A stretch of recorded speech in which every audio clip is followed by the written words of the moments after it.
Hello प्यारे बच्चों, प्यारे दोस्तों, आपका एक बार फिर से जीविना सर लर्निंग सेंटर में स्वागत है।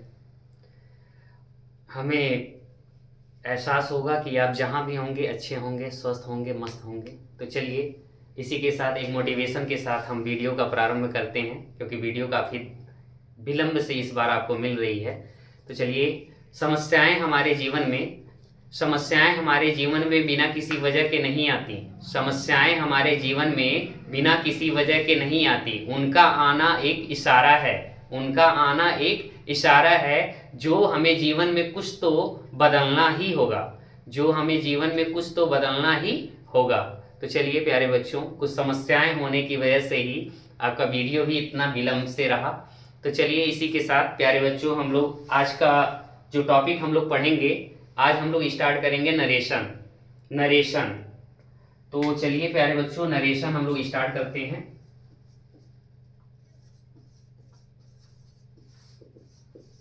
नरेशन। तो चलिए, नरेशन, अगर प्यारे बच्चों नरेशन को देखा जाए तो नरेशन वर्ड जो होता है, नरेशन वर्ड नरेट वर्ड से मिलकर के बना होता है। किससे? नरेट। नरेट जिसका अर्थ होता है कहना। नरेशन वर्ड नरेट वर्ड से बना हुआ है जिसका अर्थ होता है कहना। मतलब किसी भी अगर घटना को या किसी भी इवेंट्स को अगर बात किया जाए, तो किसी भी घटना या किसी भी इवेंट्स की अगर वर्णन हम कर रहे हैं तो हमारा क्या कहलाता है? नरेशन कहलाता है। तो किसी घटना या किसी इवेंट्स के वर्णन को ही हम क्या कहते हैं? हिंदी में नरेशन कहते हैं। ठीक, नरेशन मीन्स होता है कहना, या इसका अर्थ होता है नरेशन का मतलब वर्णन करना। तो ये ध्यान रखिएगा। तो हम लोग आज पढ़ेंगे आज के टॉपिक में नरेशन। तो नरेशन अगर देखा जाए प्यारे बच्चों, नरेशन जो होता है क्या होता है? नरेशन का अर्थ होता है कहना। तो चलिए हम लोग स्टार्ट करते हैं नरेशन। तो नरेशन प्यारे बच्चों, अगर नरेशन को हम लोग देखा जाए तो नरेशन के पार्ट्स की बात किया जाए, नरेशन को दो पार्ट्स में डिवाइड किया गया है। एक होता है डायरेक्ट स्पीच, एक दूसरा होता है इनडायरेक्ट स्पीच। दो वर्ड्स होते हैं, एक होता है डायरेक्ट स्पीच और दूसरा होता है इनडायरेक्ट स्पीच। तो प्यारे बच्चों क्या था? नरेशन में दो प्रकार, नरेशन को दो पार्ट्स में डिवाइड किया गया है। दो प्रकार के स्पीच में क्या किया गया है? इसको डिवाइड किया गया है। तो यहाँ का पहला क्या है? डायरेक्ट स्पीच, और दूसरा होता है इनडायरेक्ट स्पीच। डायरेक्ट स्पीच क्या होता है? डायरेक्ट स्पीच होता है वक्ता के द्वारा कहे गए कथन को ज्यों का त्यों अगर व्यक्त किया जाता है तो हमारा होता है डायरेक्ट स्पीच। मतलब यहां हम लिख देते हैं, जब वक्ता के कथन को ज्यों का त्यों मीन्स हूबहू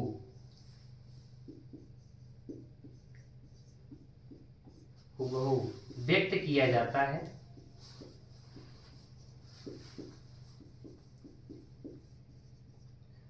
व्यक्त किया जाता है तो डायरेक्ट स्पीच कहलाता है।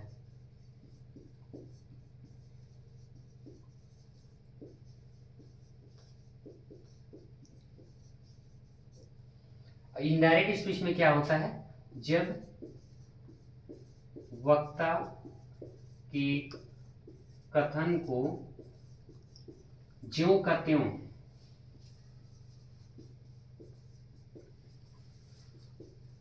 न व्यक्त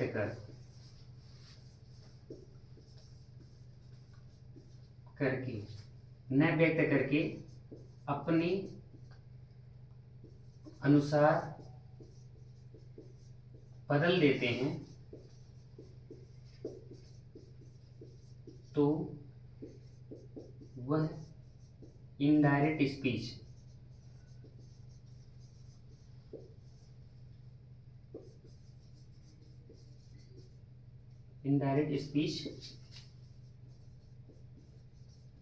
कहलाता है।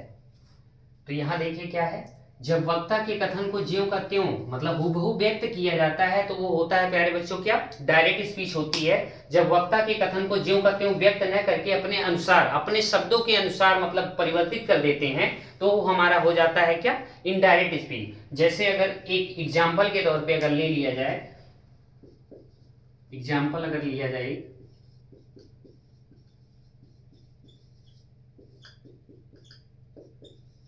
he said to me, comma, inverted comma, Ram is going to Agra, inverted comma। तो ये देखिए प्यारे बच्चों, ये हमारा है he said to me Ram is going to Agra, ये हमारा क्या है, डायरेक्ट स्पीच है। अब इसी को जब हम अगर बदलेंगे, चेंज करेंगे तो ये हमारा हो जाएगा, जैसे अगर इसको बदल दिया जाएगा तो हो जाएगा he told me, comma inverted comma हटाएंगे तो डेट से जोड़ेंगे। कैसे हो रही है आपको ये बताया जाएगा। अब यहां क्या है, Ram was going to Agra, full stop. ये हो जाएगा कि वक्ता ने कुछ और कहा था। और इसमें अगर प्यारे बच्चों ध्यान रखने वाली चीजें क्या है कि डायरेक्ट स्पीच में दो पार्ट्स होते हैं। कौन कौन सा होता है, एक आरवी होता है जिसको हम कहते हैं रिपोर्टिंग वर्ब कहते हैं, और मतलब दूसरा पार्ट क्या होता है, आरएस होता है जिसको रिपोर्टेड स्पीच कहते हैं। तो अगर आरवी की बात अगर करेंगे तो यहाँ जो आता है प्यारे बच्चों, सेड टू आ जाएगा, सेज टू आ जाएगा, सेज आ जाएगा, विल से आ जाएगा, बहुत सारे मिलेंगे भी आपको बताया जाएगा। यही हमारा होता है आरवी पार्ट, जिसको अगर इसको फुल फॉर्म में अगर लिखा जाएगा तो इसको कहते हैं रिपोर्टिंग वर्ब कहते हैं। और ये हमारा जो इन्वर्टेड कामा के अंदर की पार्ट्स होती है प्यारे बच्चों, इसी को हम बोलते हैं क्या, इसी को हम बोलते हैं आरएस पार्ट। इसको कहते हैं रिपोर्टेड स्पीच। अभी आगे आपको सारे नियम्स मिलेंगे, रूल्स मिलेंगे, क्या क्या है, कैसे कैसे किया जाता है, क्या होता है, कैसे ये डेट आया है, ये इज यहाँ पे था, यहाँ वाज कैसे हो गया, ये सारी चीजें आपको बताई जाएंगी। तो यहाँ आपको सिर्फ इतना भी बताया गया, आप इतना ही समझने की कोशिश करिएगा कि नरेशन जो होता है नरेट वर्ड से मिलकर के बना होता है, उसका अर्थ होता है कहना। नरेशन वर्ड में एक स्पीच का प्रयोग किया जाता है, जो स्पीच को दो भागों में डिवाइड किया गया है। एक होता है डायरेक्ट स्पीच और दूसरा होता है इनडायरेक्ट स्पीच। तो डायरेक्ट स्पीच में जब वक्ता के कथन को ज्यों का त्यों हूबहू व्यक्त किया जाता है, वही हमारा क्या होता है, डायरेक्ट स्पीच होता है। जैसे कोई भी चीजें अगर, जैसे अगर मान लीजिए आपके पापा ने कहा कि राम घर जाता है, वही बात आप जाकर के अपने मित्र से कह दीजिए राम घर जाता है, तो वही हो गया आपका क्या, डायरेक्ट स्पीच हो गया। मतलब जो पापा ने कहा वही सेम वर्ड्स आपने यूज किया। लेकिन अगर आप जाकर के अपने मित्र से कहते हैं मेरे पापा ने कहा कि राम घर जाता है, उसको आप अपनी भाषा में तब्दील कर दिए, तो वो हो जाता है क्या, जब वक्ता के कथन को ज्यों का त्यों न व्यक्त करके अपने अनुसार बदल देते हैं तो वह हो जाता है हमारा क्या, इनडायरेक्ट स्पीच। तो बस डायरेक्ट स्पीच इनडायरेक्ट स्पीच में बस इतना ही अंतर रहता है कि जैसे इसमें दो पर्सन्स रहते हैं। जैसे मैं यहां आपको समझा दूं कि मान लीजिए कोई, इनका नाम है राम, ये हो गया श्याम, या कोई भी मतलब मान लीजिए ये कोई भी हो गया, कोई भी, हाँ श्याम ले लीजिए, और यहां भी कोई ले लीजिए, कोई भी, कालू ले लीजिए, कालू। अब मान लीजिए ये दोनों लोग आपस में क्या कर रहे हैं, ये दोनों लोग आपस में बातचीत कर रहे हैं। क्या कह रहे हैं, श्याम कह रहा है, श्याम ने कालू से कहा, श्याम ने मतलब श्याम से टू कालू। यहां पे मैं एग्जांपल देता हूं तब समझेंगे आप। श्याम या such, Shyam said to Kalu, Shyam said to Kalu, comma inverted comma, I am going to school.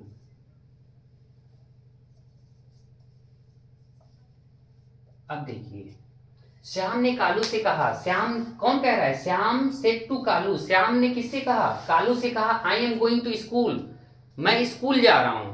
किसने कहा, श्याम ने कहा, श्याम ने ही कहा ना, श्याम ने कालू से कहा कि मैं स्कूल जा रहा हूं। स्कूल कौन जा रहा है, श्याम जा रहा है। तो यहां ध्यान दीजिएगा कि यहां पे जब हम इसका इनडायरेक्ट स्पीच बनाएंगे तो ये यहां पे क्या आ जाएगा, श्याम आ जाएगा। अब कालू जा करके किसी से कहेगा, कालू जा करके तीसरे पर्सन से कह रहा है, राम से आकर के मान लीजिए कह रहा है, राम से आकर के कह रहा है कि श्याम ने हमसे कहा है कि मैं क्या कर रहा हूं, मैं स्कूल जा रहा हूं। कौन, मतलब मैं, मतलब कौन हो गया, श्याम।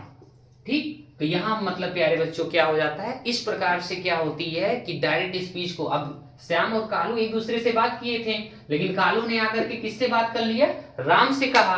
तो ये कालू जब राम से कहेगा तो ये अपने भाषा में कहेगा, तो जो वो अपने तरीके से कहेगा वही हमारा हो जाता है क्या, इनडायरेक्ट स्पीच। तो चलिए इसको प्यारे बच्चों कॉपी कर लीजिएगा। कॉपी करने के बाद दूसरा पार्ट मैं इसमें करता हूं। तो चलिए प्यारे बच्चों, इसमें अभी हम लोगों ने पढ़ा क्या है कि नरेट वर्ड मीन्स होता है कहना, जो भी था कि अभी यहाँ हम आपको बता देते हैं कि जो डायरेक्ट मतलब स्पीच जो होती है, कि स्पीच जो डायरेक्ट स्पीच के कितने होते हैं, दो पार्ट्स होते हैं। तो यहाँ मतलब हम बताते हैं कि डायरेक्ट स्पीच के दो पार्ट्स होते हैं। डायरेक्ट स्पीच के दो पार्ट्स होते हैं। पहला होता है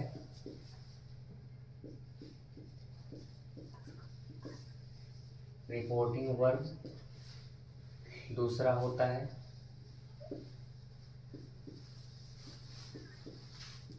रिपोर्टेड स्पीच।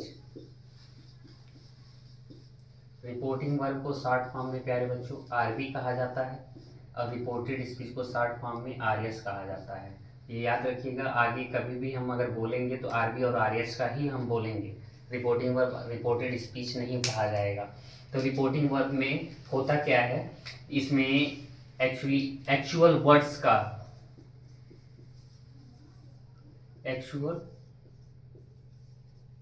का वर्णन होता है। किसका होता है, एक्चुअल वर्ड्स का, मतलब अभी मैंने बताया था ना, ज्यों त्यों मतलब हूबहू शब्द का वर्णन होता है। और रिपोर्टेड स्पीच में क्या होती है, एग्जैक्ट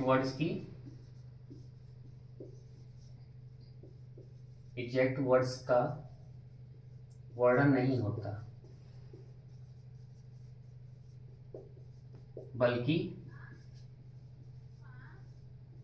स्वयं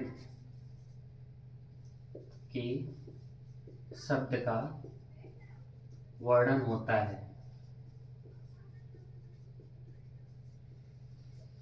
ठीक है ना।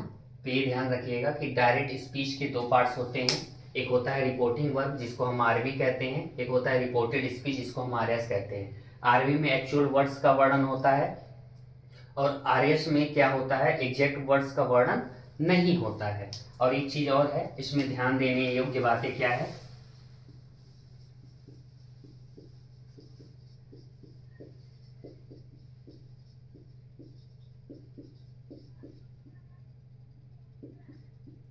ध्यान देने योग्य बातें ये है कि आरएस सदैव इन्वर्टेड कामाज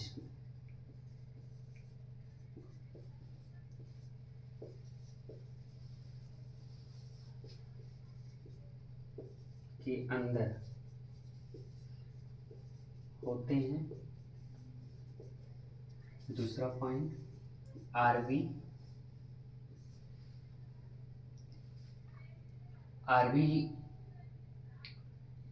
जो होता है, आरवी सदैव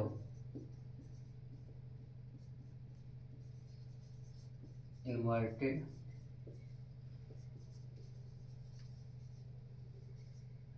के बाहर होते हैं। तो मैंने प्यारे बच्चों बताया था, एक बार फिर मैं एग्जाम्पल देकर के बता दे रहा हूँ। Ram says to me, comma inverted comma, you are a good boy, inverted comma बंद। अब देखिए प्यारे बच्चों, ये जो हमारा है सेज टू, ये हमारा क्या होता है आरबी। अभी देखिएगा ध्यान से, बहुत बार आपको बहुत जगह बहुत सारे लोग आपको बताए होंगे कि आरबी पार्ट ऐसे खींचेंगे, कहेंगे ये आपका आरबी है। तो ये ध्यान दीजिएगा प्यारे बच्चों, आरबी पार्ट जो हमारी होती है, रिपोर्टिंग वर्क जो हमारी होती है, सिर्फ ये होती है। Says to, said to, says to, says, say, will say, has, has said आ सकता है, क्योंकि हैज अगर आता है तब भी वो प्रेजेंट का वर्णन करता है, हैज सेड भी मिलेगा। ऐसे वर्ड जो होते हैं वो हमारे आरबी के होते हैं। अभी उसको भी आपको बताया जाएगा कि कौन से आते हैं।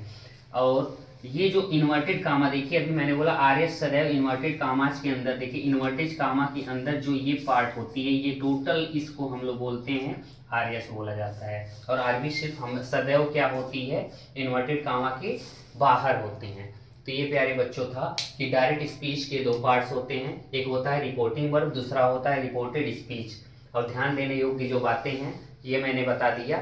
अब हम लोग अगला हेडिंग डालते हैं प्यारे बच्चों, कि मतलब क्या रहता है कि डायरेक्ट स्पीच से इनडायरेक्ट स्पीच में कैसे जाएं। तो चलिए अगला हेडिंग हम लोग डालते हैं, direct speech to indirect speech.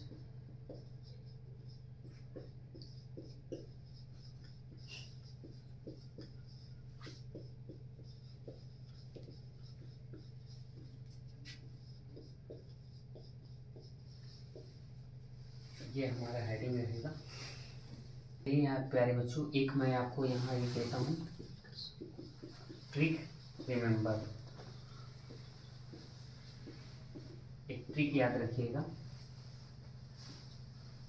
एक होता है सन,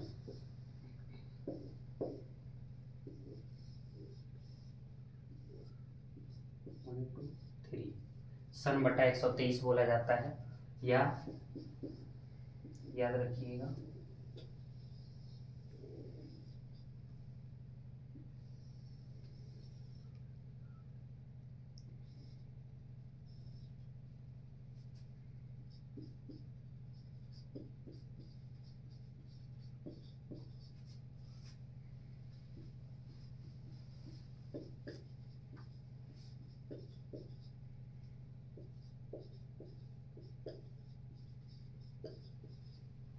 फर्स्ट पर्सन के अंतर्गत प्यारे बच्चों आई और वी आता है। सेकंड पर्सन के अंतर्गत यू ओनली आता है। थर्ड पर्सन के अंतर्गत ही, शी, इट और दे आता है। ये याद रखिएगा। फर्स्ट पर्सन जो होता है, यहाँ देखिएगा फर्स्ट पर्सन यश लिखा गया है, तो यहाँ बोला जाता है क्या, सब्जेक्ट अकॉर्डिंग।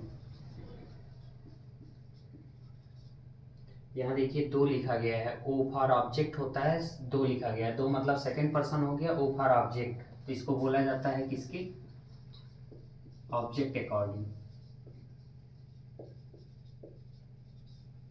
अब यहाँ देखिएगा थर्ड पर्सन, 3 नंबर मतलब होता है थर्ड पर्सन, एन फॉर होता है नो चेंज, मतलब थर्ड पर्सन जो होता है वो नो चेंज, थर्ड पर्सन हो गया नो चेंज। तो ये आपको ट्रिक याद रखना होगा हमेशा। इसके बावजूद भी प्यारे बच्चों मैं एक तरीका और आपको बताऊंगा कि इसके बावजूद भी आप पर्सन कैसे चेंज कर सकते हो। तो मैं आपको एक एग्जाम्पल के थ्रू मैं बताता हूँ। तो ये पहले मैं इसके थ्रू बता देता हूँ, फिर मैं एग्जाम्पल के थ्रू भी बताता हूँ। तो चलिए इसके एक एग्जाम्पल हम लेते हैं।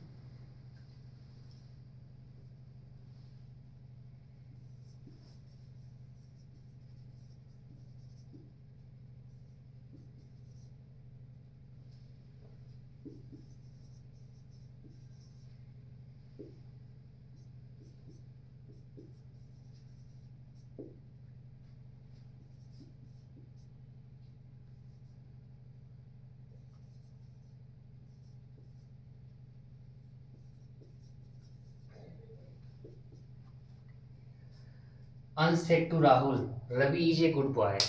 अब देखिए क्या है प्यारे बच्चों, इसके अनुसार अगर देखा जाए, अभी क्या है, अंश सेड टू राहुल, अंश ने राहुल से कहा Ravi is a good boy, Ravi कैसा है, एक अच्छा लड़का है। तो अंश, अभी मैंने बताया था प्यारे बच्चों, सेड टू को बदला जाता है टोल्ड में, कैसे होता है आगे अभी मैं बताता हूं। यहाँ राहुल है, यहाँ क्या है, अंश है, Ansh said to Rahul, comma inverted comma हटाएंगे तो असेटिव सेंटेंस में कंजक्शन दैट का प्रयोग किया जाता है। यहाँ देखिएगा रवि, रवि मतलब होता है, अगर किसी का नाम आता है, किसी व्यक्ति का नाम आता है तो हमारा होता है थर्ड पर्सन, तो third person means no change, मतलब कोई भी चेंजिंग नहीं आएगी। तो यहाँ हो जाएगा प्यारे बच्चों क्या, यहाँ पे हो जाएगा रवि। टेंस क्या है, यहाँ हो जाएगा वाज ए गुड, बस फुल स्टॉप, इस टाइप से हो गया। फिर हम आपको एक एग्जांपल के थ्रू बताते हैं, एक एग्जांपल और ले लेते हैं कि she said to me you are a good boy, मान लीजिए ऐसे लिया जाता है, इसी को चेंज कर दिया जाता है, she said to me comma inverted comma you are a good boy.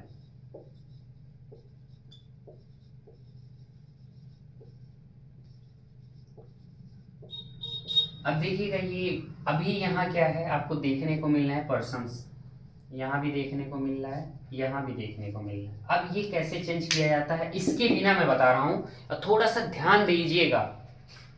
सी मतलब वह, सेड टू मी उसने मुझसे कहा, उसने मुझसे कहा you are a good boy, you are a good boy, मतलब अभी देखिए क्या है, बना लीजिए, ये कोई है, ये मान लीजिए सी है और ये क्या है, मी है, ठीक है ना। अब ये सी, ये कहती है किससे, सी सेड टू मी, उसने मुझसे कहा कि तुम कौन हो, तुम अच्छे लड़के हो, तुम कौन हो, अच्छे लड़के हो, you are a good boy, तुम अच्छे लड़के हो, तुम मतलब कौन। अब ये बातें मैं जा करके किसी को बता रहा हूं, किसी को, इसमें क्या होता है मैंने बताया है ना, मैं थर्ड पर्सन किसी को मैं बताऊंगा। अभी तो मैं जा करके किसी से कह रहा हूं कि उसने मुझसे कहा है, उसने मुझसे कहा है कि मैं क्या कैसा हूं, मैं अच्छा लड़का हूं, क्योंकि सी सेड टू मी, उसने मुझसे कहा ना कि मैं you are a good boy, तुम अच्छे लड़के हो, मेरा ही वर्णन किया। अब मैं जा करके किसी से बता रहा हूं कि सी सेड टू मी, उसने मुझसे कहा, सी मतलब कोई रहा होगा, कोई मान लीजिए कोई भी रहा होगा, सी सेड टू मी उसने मुझसे कहा है कि मैं क्या हूं, अच्छा लड़का हूं, मतलब कौन अच्छा है, मैं हूं। तो मतलब यहां हो जाएगा प्यारे बच्चों, सी सेड टू का हो जाएगा टोल्ड मी, यहाँ कामा इन्वर्टेड कामा हटेगा तो हो जाएगा डैड, कौन अच्छा लड़का था, मैं था ना, तो यहाँ मैं का अंग्रेजी क्या होता, आई, यहाँ हो जाएगा वाज ए गुड बॉय। अब यहाँ देखिए आपको पर्सन भी नहीं खोजना पड़ा, यहाँ पर्सन आपने स्वयं से थोड़ा सा आपको समझने की जरूरत है। मैंने पहले ही वीडियो में मैं बताया था प्यारे बच्चों कि मैं जब अंग्रेजी पढ़ाऊंगा तो आप अंग्रेजी को समझने की कोशिश करिएगा, भाषा के तौर पे लीजिएगा। अंग्रेजी एक सब्जेक्ट के तौर पे अगर आप कभी देखेंगे तो कभी भी आपको अंग्रेजी नहीं आएगी। तो यहाँ समझने की कोशिश करिएगा कि सी सेड टू मी, उसने मुझसे कहा you are a good boy, मतलब किसको कह रही है, मुझे ही कहा ना, तो I was a good boy, तो ये चीजें हो गया। तो सी told me that I was a good boy, तो ऐसे मतलब समझने का। अब पर्सन पे आ जाइए, पर्सन से देख लिया जाए, यू बदलता किसके अनुसार है, ऑब्जेक्ट के अनुसार, क्योंकि यहाँ देखिए यू ऑब्जेक्ट अकॉर्डिंग चेंज होती है। तो यहाँ देखिएगा प्यारे बच्चों, ऑब्जेक्ट, ऑब्जेक्ट आरवी के ऑब्जेक्ट के अनुसार बदलता है, तो इसके अनुसार बदलता है, तो मी का यहाँ क्या हो जाएगा, आई ही तो होगा। उससे भी अगर देखिए तो इससे होगा। तो मतलब मैं कह रहा हूं कि अगर बाई चांस इसको आप, ये जितना भी है, अगर इसको आप याद भी नहीं करते हो, इसको एक तरह से आप मत याद करो, अगर आप समझ के पढ़ने की कोशिश करते हो तब भी आपको बहुत अच्छे से समझ में आएगा। तो ये पहला पॉइंट था, हाउ टू चेंज पर्सन। तो चलिए प्यारे बच्चों, एक बार ये मतलब एक बार आपको रिवाइज करवा देते हैं कि आरएस में होने वाले चेंजेज में हाउ टू चेंज पर्सन कैसे होता है, ट्रिक टू रिमेंबर याद रखिएगा, सन/123 होता है। फर्स्ट पर्सन में आई और बी आता है, ये सब्जेक्ट अकॉर्डिंग होता है। सेकंड पर्सन में यू आता है, ऑब्जेक्ट अकॉर्डिंग होता है। थर्ड पर्सन में ही, सी, इट, दे या एनी नेम, वो क्या होता है, नो चेंज होती है। और यहाँ जैसे हमने बताया, Ansh said to Rahul, Ravi is a good boy, जो भी है बन गया। यहाँ कैसे हुआ है, हमने ये भी बताया है कि बिना पर्सन के कैसे आप क्या कर सकते हैं, पर्सन्स को चेंज कर सकते हैं। मैंने ये भी बताया ट्रिक, आप अच्छे से कर सकते हैं। अगर कोई भी दिक्कत रहेगा तो कमेंट में आप बताइएगा, मैं उसको कमेंट में देख करके मैं आपको कॉल कर लूँगा। नंबर अपना डाल दीजिएगा, मैं समझा दूंगा फिर से आपको। तो ये था। अब दूसरा पॉइंट इसी में प्यारे बच्चों आता है, हाउ टू चेंज पर्सन, ये था। अब इसका आता है how to change reporting verb, क्योंकि ये बार बार ये टोल्ड आ रही है ये चीज़ें, मैं आपको दूसरा पॉइंट ही ऐड कर देते हैं इसी को।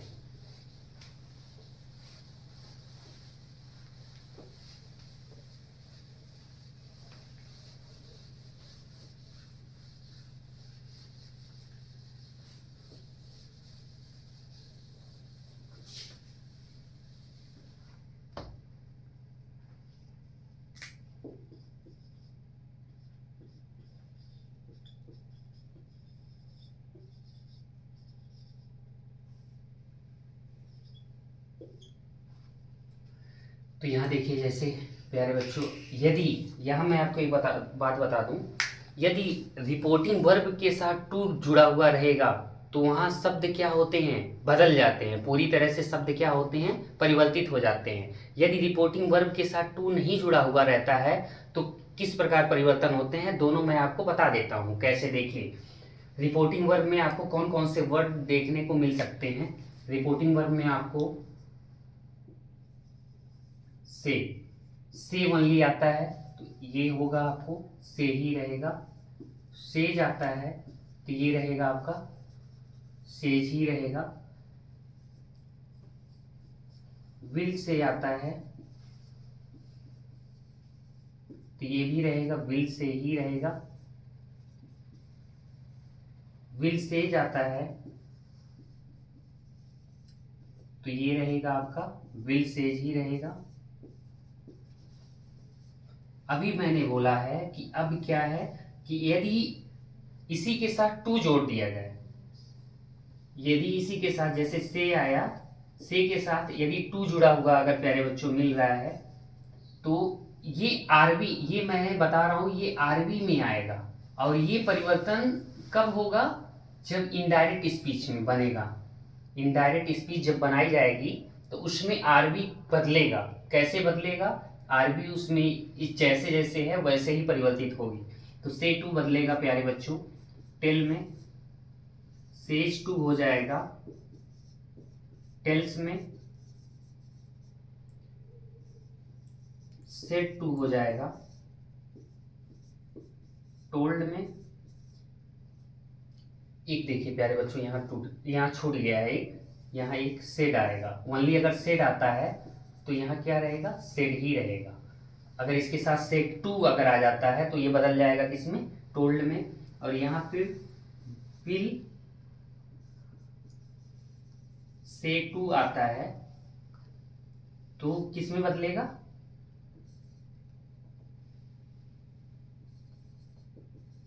विल टेल में चेंज हो जाता है। विल सेज टू आता है तो विल टेल्स में चेंज हो जाता है। और विल सेट तो आएगा नहीं प्यारे बच्चों। तो इस प्रकार से आप ध्यान दीजिएगा, how to change reporting verb कैसे होता है। अगर आरबी के अंतर्गत ये वर्ड्स आपको देखने को मिलता है तो इनडायरेक्ट स्पीच बनाते समय इस प्रकार ये वर्ड्स क्या होते हैं, परिवर्तित हो जाते हैं। तो ये अगला पॉइंट है प्यारे बच्चों, डायरेक्ट स्पीच से इनडायरेक्ट स्पीच में परिवर्तन करते समय चेंज इन द टेंसेज या वर्ब कैसे परिवर्तित होते हैं। तो समय को बचाने के लिए मैंने पहले ही आपको यहाँ बोर्ड पे डाल दिया है और आप ये देख लीजिएगा। ये प्रेजेंट इंडिफिनिट, यदि आपका क्या होता है, ये डायरेक्ट स्पीच डीएस, अगर डायरेक्ट स्पीच में प्रेजेंट इंडिफिनिट टेंस आए तो इनडायरेक्ट स्पीच में इनडायरेक्ट स्पीच में इसको पास्ट इंडेफिनिट टेंस में क्या करते हैं, टेंस को परिवर्तित कर देते हैं। अगर डायरेक्ट स्पीच में प्रेजेंट कंटीन्यूअस टेंस आया है, जिसका प्रेजेंट कंटीन्यूअस टेंस पहचान करने का यही रूप होता है कि हम कैसे जानेंगे कि ये मेरा प्रेजेंट कंटीन्यूअस है। इसका वर्णन हम प्यारे बच्चों एक पीछे आपको टेंस की वीडियो, मैंने बेसिक वीडियो सारे दे दिए थे वहाँ पे, अगर आपको वहाँ जा करके क्लियर हो जाइएगा। और एक बार फिर मैंने नोट्स में दे दिया है कि आप देख लीजिएगा, समझ लीजिएगा कि ऐसे पहचाना जाता है। ये पहचान है एक तरह से। तो अगर ये आता है प्रेजेंट कंटीन्यूअस में आता है तो इनडायरेक्ट स्पीच में उसको बदल दिया जाता है पास्ट कंटीन्यूअस में। उसके साथ क्या हेल्पिंग वर्ब जुड़ेगा वो भी बता दिए हैं। प्रेजेंट परफेक्ट टेंस, यदि डायरेक्ट स्पीच में प्रेजेंट परफेक्ट टेंस आता है तो उसको पास्ट परफेक्ट टेंस में बदल लेते हैं। अगर डायरेक्ट स्पीच में प्रेजेंट परफेक्ट कंटीन्यूअस टेंस आता है तो उसको past perfect continuous tense indirect speech में बदल देते हैं। पास्ट इंडेफिनिट टेंस, यदि डायरेक्ट स्पीच में पास्ट इंडेफिनिट टेंस आया है तो इनडायरेक्ट स्पीच बनाते समय उसको पास्ट परफेक्ट टेंस में बदलते हैं। ये पॉइंट याद रखिएगा। अगर डायरेक्ट स्पीच में पास्ट कंटीन्यूअस टेंस आया है तो इनडायरेक्ट स्पीच बनाते समय उसको पास्ट परफेक्ट कंटीन्यूअस में क्या करते हैं, बदल देते हैं। यदि डायरेक्ट स्पीच में पास्ट परफेक्ट टेंस आया है तो उसका इनडायरेक्ट स्पीच में कोई परिवर्तन नहीं होती, वही हूबहू टेंस जो रहती है सेम वही कॉपी हो जाती है। यहाँ past perfect continuous, direct speech में पास्ट परफेक्ट कंटीन्यूअस टेंस आया है तो उसका भी सेम वही इनडायरेक्ट स्पीच में सेम का सेम टेंस क्या करते हैं, रहने देते हैं। तो ये आपका था change in the tenses verb. अब प्यारे बच्चों इसके बाद हम बताते हैं चेंज इन मॉडल वर्ब्स की मैं बात करता हूं, तो ये आप कॉपी कर लीजिए। तो प्यारे बच्चों इससे पहले अभी हमने टेंस के बारे में देखा। अब change in the modal verbs, direct speech में यदि विल आता है तो इसको इनडायरेक्ट स्पीच में बदलेंगे वुड में। शैल आता है तो शुड में बदलेंगे, वो भी परमिशन के सेंस में। कैन को बदलेंगे कुड में, मे को बदलेंगे माइट में, मस्ट को बदलेंगे मस्ट में ही। और मस्ट एक बार अगर कर्ता ऑब्लाइजेशन के रूप में आता है तो उसको बदला जाता है किसमें, हैड टू के रूप में बदला जाता है। यदि किसी कंडीशन में प्यारे बच्चों डायरेक्ट स्पीच में could, would, reader, might, should, need not, dare not, ought to, use to, ETC something words अगर देखने को आपको मिलते हैं तो इनडायरेक्ट स्पीच में उसका नो चेंज, कोई भी परिवर्तन नहीं होती है, वही हूबहू टेंस क्या करते हैं, रख देते हैं। तो ये आपका था change in the modal verbs, modal verbs में चेंज कैसे किया जाता है। तो चलिए चेंज इन एडवर्ब डिटरमाइनर्स, मतलब अगर किसी सेंटेंस में आपको इस प्रकार के एडवर्ब्स या डिटरमाइनर्स देखने को मिलते हैं तो उसको कैसे बदलेंगे। अगर डायरेक्ट स्पीच में आपको दिस देखने को मिला है तो दिस को हम बदल लेते हैं डैट में। यदि डायरेक्ट स्पीच में, हाँ एक चीज़ और है, यदि डायरेक्ट स्पीच में डैट देखने को मिला तो आप ये मत सोचिएगा कि डैट को हम दिस में बदल सकते हैं, नहीं, ऐसा नहीं होता है। सिर्फ डायरेक्ट स्पीच में जो वर्ड्स आपको देखने को मिल रहे हैं इनडायरेक्ट स्पीच में उसका परिवर्तन कर सकते हैं। यदि इनडायरेक्ट स्पीच में अगर डायरेक्ट स्पीच में डायरेक्ट इनडायरेक्ट की वर्ड्स देखने को मिल रही हैं तो उसको फिर कहिए कि परिवर्तन होता है, नहीं, वो उसको हूबहू ऐसे रहने देते हैं, जो कहते हैं वो छोड़ देते हैं। तो दीज का दोज हो जाता है, हियर का देयर हो जाता है, एगो का बिफोर हो जाता है, नाउ का देन हो जाता है, टुडे का डेट डे हो जाता है, टुमारो का द नेक्स्ट डे या द फॉलोइंग डे हो जाती है, एस्टरडे का द लास्ट डे या द प्रीवियस डे हो जाता है, लास्ट वीक का हो, लास्ट वीक या लास्ट मंथ या लास्ट ईयर का the previous week, the previous month या द प्रीवियस ईयर हो जाती है। तो इस प्रकार से ये चेंज एडवर्ब्स की प्यारे बच्चों होती है, इसको आप कॉपी कर लीजिए। तो प्यारे बच्चों उसके बाद आते हैं हम लोग टेंस परिवर्तन संबंधित अपवाद। अभी हम लोगों ने पढ़ा कैसे कैसे परिवर्तन होता है, टेंस को प्रेजेंट को पास्ट में कर देते हैं, क्या था कैसे था, लेकिन उसमें कुछ अपवादें भी आती हैं। क्या अपवादें आती हैं यहाँ देखिएगा। यदि आरएच में कोई universal truth, proverbs, mathematical facts, habitual action, historical fact, morality, idioms हो तो ऐसे वाक्यों में जब इनडायरेक्ट स्पीच में परिवर्तित करते हैं तो रिपोर्टिंग वर्ब किसी भी टेंस में होने पे आरएस के टेंस में कोई भी परिवर्तन नहीं होती है, ठीक है ना। फिर दूसरा पॉइंट्स है, यदि आरबी प्रेजेंट या फ्यूचर टेंस में हो तो आरएस के टेंस में कोई परिवर्तन नहीं होता है। तो आइए मैं एग्जाम्पल के साथ बताता हूं दोनों को। एग्जाम्पल, पहला एग्जाम्पल मैं देता हूं।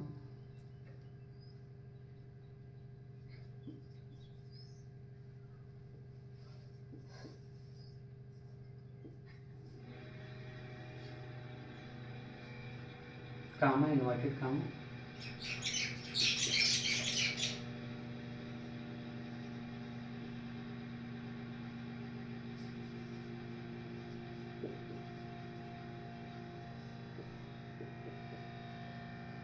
ही सेड टू मी, उसने मुझसे कहा, डॉग्स बार्क एट स्ट्रेंजर, कुत्ते अजनबी पर भौंकते हैं। ये कैसा फैक्ट है? ये आपका कैसा है? हिस्टोरिकल है कि मैथमेटिकल है कि यूनिवर्सल है कि प्रोवर्स है कि हैबिचुअल एक्शन है? क्या है?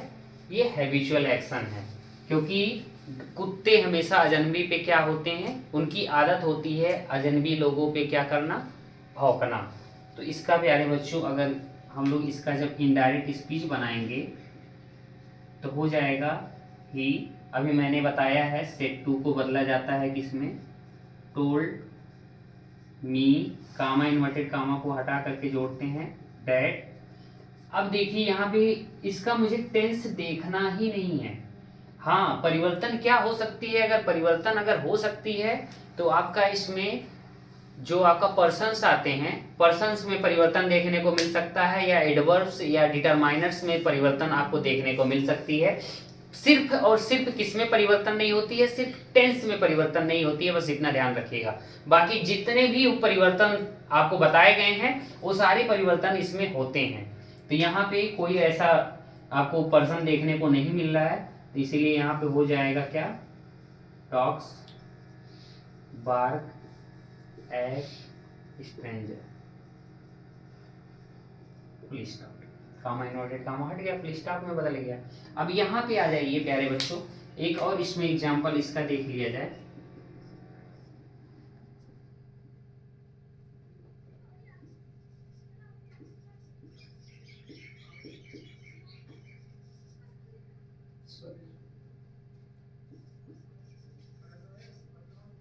He says to me, comma inverted comma, you are a good person।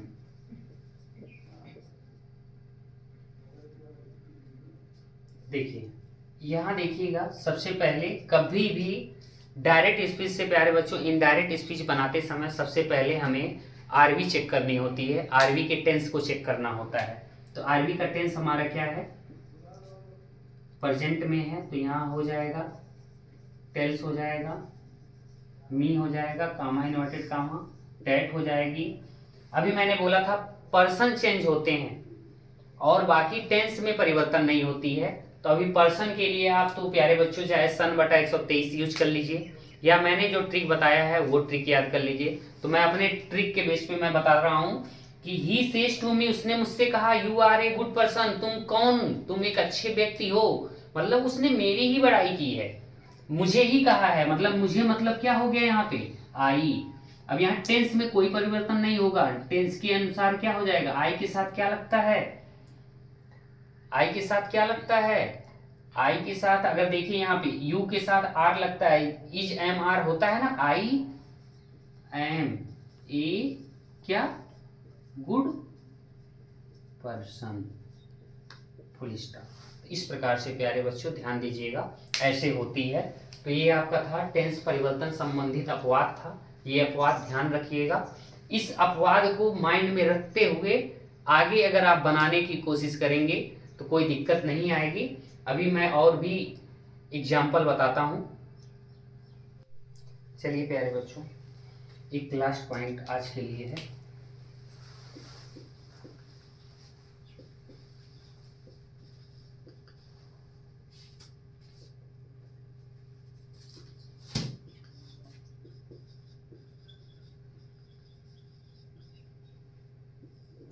some points to remember।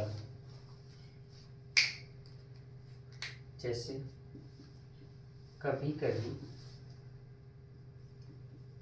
वाक्य में वोकेटिव केस का वर्णन हो तो यदि कभी कभी वाक्य में वोकेटिव केस अगर आ जाए तो क्या किया जाता है। तो वोकेटिव केस अगर आ जाते हैं तो ये ध्यान रखिएगा कैसे। तो प्यारे बच्चों एग्जाम्पल के साथ हम बताते हैं। एग्जाम्पल अगर देख लिया जाए तो द मैन सेड, कोई भी कह सकता है, मैन ही नहीं। The man said comma inverted comma Ram I shall give you a book. नहीं ऐसे नहीं, हाँ चलिए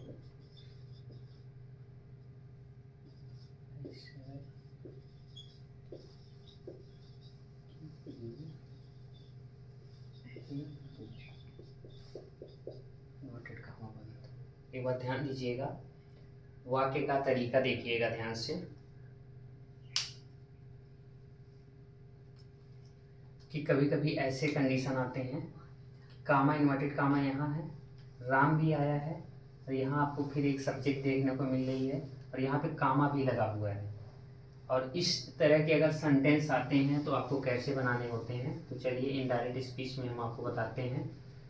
कभी इस तरह का कंडीशन आए, कामा इन्वर्टेड कामा के बाद सब्जेक्ट आए, फिर क्या आए, कोई कामा आए, उसके बाद फिर क्या आगे आपको फिर सेंटेंस देखने को मिले, तो इसको क्या करते हैं, सेड, इस सेड को क्या किया जाता है, टोल्ड में बदल दिया जाता है। और राम को क्या, यहाँ पे राम जो वर्ड आया है या कोई भी आता, इसको ऑब्जेक्ट बना दिया जाता है। तो दैट मैन टोल्ड, किससे, राम, कामा इन्वर्टेड कामा हटेगा तो डैड। अब देखिए the man told Ram dad I shall give you a book. अब देखिए यहाँ आई आया है प्यारे बच्चों, आई। चलिए पर्सन से बात करते हैं। पर्सन से अगर बात किया जाएगा तो हमारा आई किसके पास जाता है, किसके अकॉर्डिंग होती है, सब्जेक्ट अकॉर्डिंग होती है। तो मैन, मैन मतलब क्या हो जाएगा, ही। अब ये पास्ट में जाएगी तो ही के साथ क्या लगती है, विल लगता है, तो विल का क्या हो जाएगा, वुड हो जाएगा। गिव यू आया है, ये जाएगा किसके पास, ऑब्जेक्ट के पास आएगा, तो यहाँ हो जाएगा गिव, राम का क्या हो जाएगा, give him a full stop. इस प्रकार से अगर कभी वाक्य में वोकेटिव केस का वर्णन हो तो आप कैसे बनाते हैं, तो इस प्रकार से बना सकते हैं। तो चलिए प्यारे बच्चों आज के लिए इतना ही, बाकी फिर मिलते हैं नेक्स्ट वीडियो के साथ। चलिए जय हिंद जय भारत।